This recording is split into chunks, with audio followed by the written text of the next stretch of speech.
I'll start by saying how much respect I have for Adam Fisher and the Temple basketball program.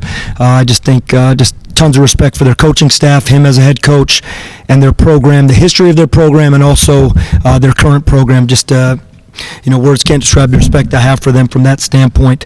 Hard-fought game. Feel very fortunate that we're able to come out of here with a possession win. We've been in possession games the first 3 games of conference play, and just obviously excited, and it's a different feel when you can go and find a way to win those games at the end.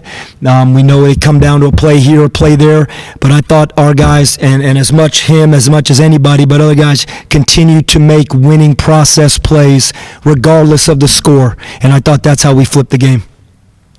Coach, I guess what was the key in that second half? Looked like you guys attacked the basket more rather than just taking a lot of threes. You guys seemed to attack. Yeah, it's such a double-edged sword because we came out tonight and, boy, it felt good to shoot the ball well to start the game, and we get off to a good start, unlike the other night. But we didn't talk any X's and O's at halftime. We talked no X's and O's because we felt like, hey, this is more about how we are playing versus what we're doing.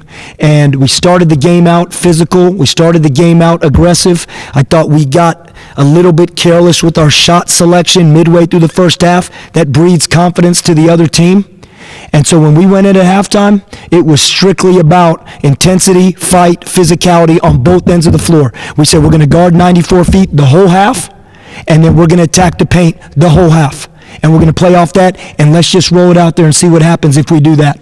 Coach, CJ Walker was in foul trouble for a lot of the night, and you guys still found a way to win. Just how does that feel? That was big. Not only was it, obviously, anytime you have a guy in foul trouble, especially someone that's such a big piece of what we do on both sides of the ball, that's a challenge, number one. Number two, obviously, you guys saw, didn't have Sear Malanga tonight, so we're down in the front court. Sear and Cal were not available just because of illness. So we were a little thin, and then to get him to pick up his third foul, yeah, that was a challenge. But I thought Reed was phenomenal. Reed came in and made 2 huge plays, just effort plays, a lot like the plays that Jay made late in the game, hustling, throwing the ball out of bounds, and keep saving possessions for us. And that's what we had to do. We had to find a way to rally and win every possession with hustle plays, and Reed did a good job of that, stepping in. Coach, going off of that, when CJ gets into foul trouble, does that change any of the game plan? We went to the zone. I thought Temple did a nice job trying to get him isolated in the zone, seeing if they could pick up his third foul. But he's such a big piece of what we do, scoring the ball. We tonight put Jan at the 5. We put Trevi at the 5. Trevi's 6'3", 6'4", and he played the 5. RJ played the 4. We had to go back to that. We just moved guys all around. RJ played the point and the 4 tonight. Trevi played the 4 and the 5. Jan started the game at the 3, played the 5 for us.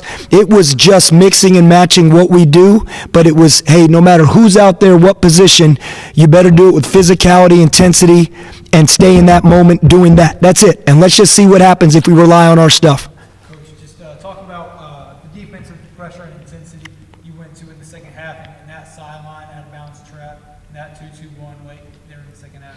Yeah, man, Mashburn is one heck of a player, man. We knew going into this game how good this team was shooting off the bounce. They are unique from that standpoint. They shoot the ball well.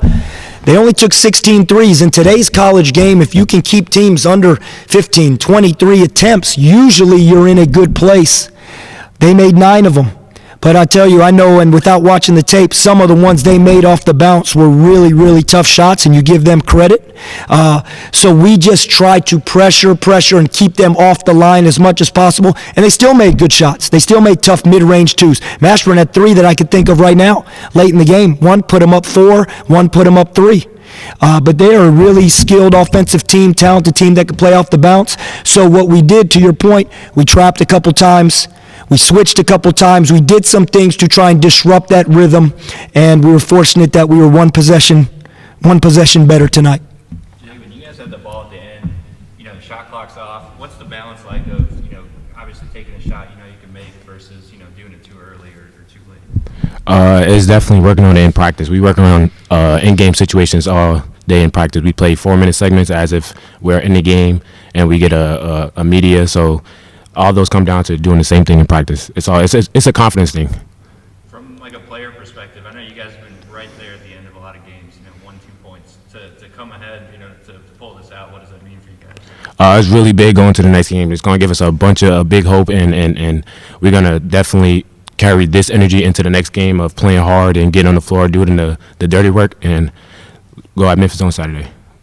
This was your career high in points, today. I mean, I know you came from junior college as well. So I guess to perform like this at this level, how'd you kind of get to this spot? It's all definitely work. So like Coach gets on us about our vitamins. Our vitamins are really big. It's a really big reason why I love ECU.